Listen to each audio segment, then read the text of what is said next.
Fact!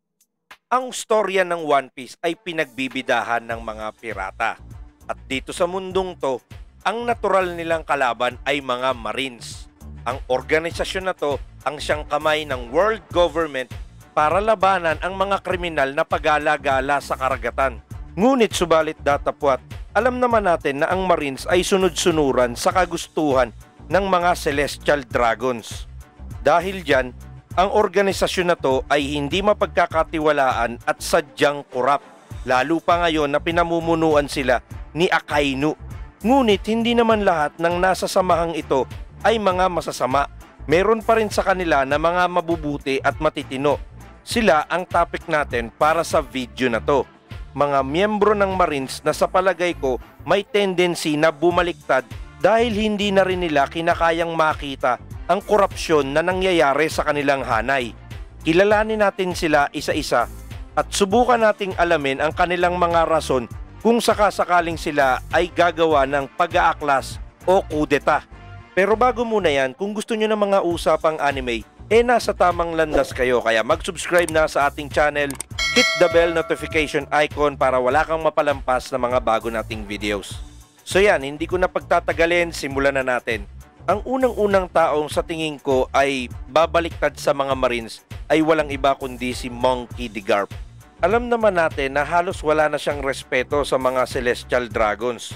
Kung merong mang tao na nakakaalam kung gaano kabulok ang world government ay si Garp yun.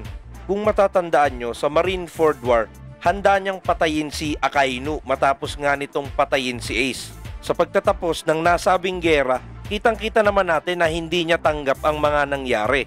Kung mauulit ang ganitong sitwasyon, lalo na kung malalagay sa alanganin ang buhay ni Luffy, baka hindi niya na mapigil ang kanya sarili. Isa pa ay hindi natin alam kung ano ang mga naganap sa isla ng God Valley. Nananahimik si Garp sa mga insidente na nangyari doon dahil nga sangkot ang mga Celestial Dragon pati na si Rox Disebek.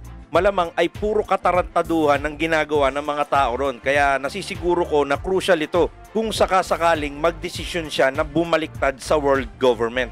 Sunod na miyembro na maaring bumaliktad ay si Tsuru.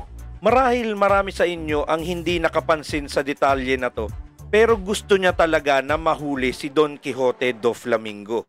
Ngayon na nasa kustodya niya na nga ito, gaya ng isang karaniwang kriminal, si Doflamingo ay wala nang pakialam sa mga nangyayari sa labas at ikinakanta niya na kung ano ang mga nalalaman niya tungkol sa mga Celestial Dragons gaya ng pagkakaroon nila ng National Treasure. Isa pa, likas na mabuti si Tsuru. Ang kanyang Devil Fruit ay mayroong kakayahan na maglinis ng pagkatao. At dahil dyan, palagay ko hindi siya papayag na masangkot sa mga masasamang gawain. Kaya kung may hindi magandang binabalak ang world government, kasama siya sa pipigil dito. Sunod na maaring bumaliktad ay si Sengoku. Gaya ng alam na nga natin, siya ang dating pinuno ng mga Marines. Sa ngayon ay semi-retired na nga siya at meron pa ring ranggong Inspector General. Kilala siyang malapit kay Rocinante pati na rin kay Trafalgar Law. Naging napakasakit na pangyayari para sa kanya ang pagkamatay ni Rocinante. Wala siyang nagawa para protektahan ito. Kaya naman palagay ko kung si Trafalgar Law ay malalagay sa isang alanganing sitwasyon, posible na protektahan niya ang buhay nito kahit pamalagay sa alanganin ang kanyang reputasyon. Alam naman natin na si Law ay mayroong kapangyarihan na tinatawag na Perennial Youth Operation. Buhay ng user ang kapalit para maisagawa ito. Inaasahan ko na nandun si Sengoku sa mga panahon na yon para maiwasan ang isa na namang trahedya. Sunod ay si Vice Admiral Smoker. Matagal niya nang iniimbestigahan ang naging pagkilos ng Straw Hat Pirates. At palagay ko naman na pagtanto niya na ang mga taong to ay wala naman talagang kasalanan. Sa katunayan ay nakatulong pa nga sila sa pagkadakip kay Crocodile. Dahil dyan, naghihinala na siya sa mga ikinikilos ng mga nakatataas. Iniisip niya tuloy na kung hahabulin niya ang Straw Hat Pirates, malalaman niya ang katotohanan. Kaya naman, kung magkakaroon ng kudeta sa Marines, siya ang mag-uumpisa nito.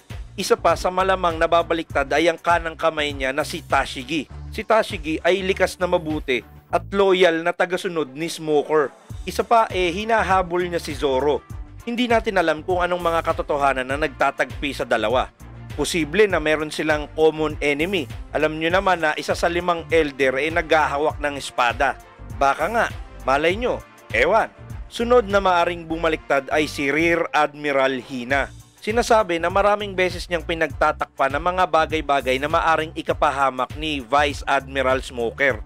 Ito pa ha, noong nagkaroon ng meeting sa Levely, ang nagbantay sa Nefertari family ay walang iba kundi si Hina. Sigurado tayo na mayroong masamang tangka si Imsama kay Nefertari Vivi. Kung pipiliin ni Hina na proteksyonan si Vivi, instant rebelde na siya sa mata ng gobyerno. Sunod sa listahan natin ay si Vice Admiral Gion. Wala naman tayong masasabi dito kundi malapit siya kay Garp pati na rin kay Tsuru. Isa pa ay mataas din ang kanyang moral code kaya hindi siya gagawa ng mga bagay na masasama. Kung magkakaroon ng pag-aaklas sa Marines at pangungunahan to ni Garp, chain reaction na si Tsuru pati na rin si Gion ay susunod. Sunod na maaring bumaliktad ay ang mga miyembro ng Sword. Isa itong paksyon ng Marines na hindi pa masyadong na-explore. Dalawa pa lang ang pinapakilalang miyembro nito. Unahin na natin si Kobe. Easy bet na to kasi meron siyang simpatya kay Monkey D. Luffy at higit sa lahat teacher niya si Garp. Noong War of the Best nga nagagawa niyang sumuway kay Akainu. Huwag kayong magtaka kung magrebelde to.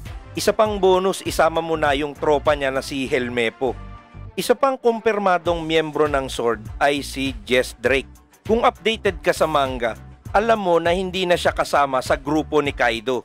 Bagkus ay naikipagtulungan siya kay Chopper para matalo si Queen. Sa pagtatapos ng Wano Arc, posible na sumama siya kung saan man balak tumungo ng Straw Hat Crew. Pag nagkataon, isa siya sa mga makakaalam ng buong katotohanan. Alam nyo naman kung ano ginagawa ng world government sa mga nakakaalam ng totoo, di ba? Sunod sa listahan natin ay si Admiral Fujitora. Sa mga kasalukuyang admiral, alam natin na isa siya sa pinakamabuti. Sa ngayon, medyo bad shot siya kay Akainu kasi nga hindi niya hinuhuli si Luffy. Tapos, yung mga opinion na lumalabas sa kanyang bibig, mukhang meron siyang sariling disposisyon. Para bang sinasabi sa atin na hindi siya sang-ayon sa paraan ni Akainu.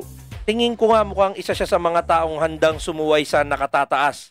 Isa pa parang tumatanaw siya ng utang na loob kay Luffy dahil na nga rin sa pagkakadakip kay Don Quixote do Flamingo. Sigurado tayo na alam niya na ang mga bida natin ay hindi masasama. So yan, ang kahuli-hulihan nating tao para sa listahan na to, alam nating hindi na siya Marines pero deserve niya pa rin na mapasama dito. Walang iba kundi si Kuzan o si Admiral Aokiji. Kung mahilig kayong makinig sa theory ng iba, sa katapusan ng One Piece, kung matatalo si Akainu, ang magiging fleet admiral ay si Aokiji. Kung iisipin nyo, may katotohanan ng ganitong theory. Ang rason kung bakit siya nag-resign sa pagiging Marines ay dahil nga ayaw niyang pamunuan siya ni Akainu. Ayon sa huling balita ay nakipag-alyansa na nga daw siya kay Blackbeard.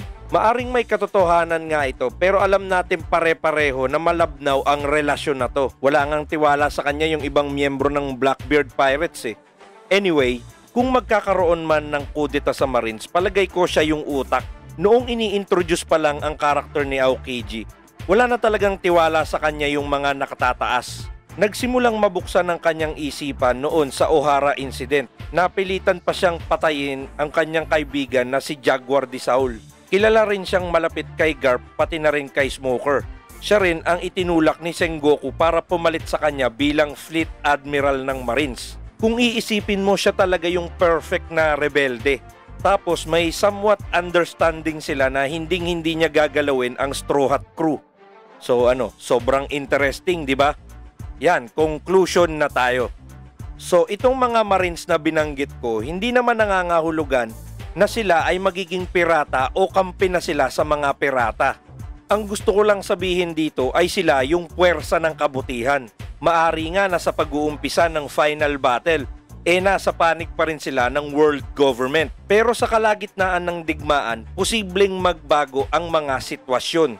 Kung malalaman ng mga taong to na mayroong masamang binabalak ang mga nakatataas sa world government, sigurado na isa sila sa mga susuway sa baluktot na kautusan. Naniniwala ako na sa pag-uumpisa ng final battle, on paper argabyado sina Luffy.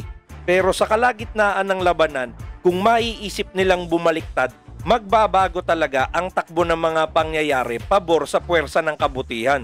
Sa pagtatapos ng One Piece, sigurado na mayroong pa ring mga Marines dahil mayroong mga masasamang pirata. Siyempre pa, hindi na ito korap at pinatatakbo na ito ng mga taong tapat sa kanilang tungkulin. Ano, tama ba yon? Nagustuhan nyo ba ang video na to? Pindutin nyo na ang like button at kung meron pa akong hindi nabanggit, bukas ang diskusyon natin sa comment section, babasahin ko lahat yan. So yan, muli ito po ang inyong Kuya Utoy. Palagi tayong manood ng anime. Palaganapin natin ang anime culture. Manood ng One Piece. Hanggang sa muli. Paalam!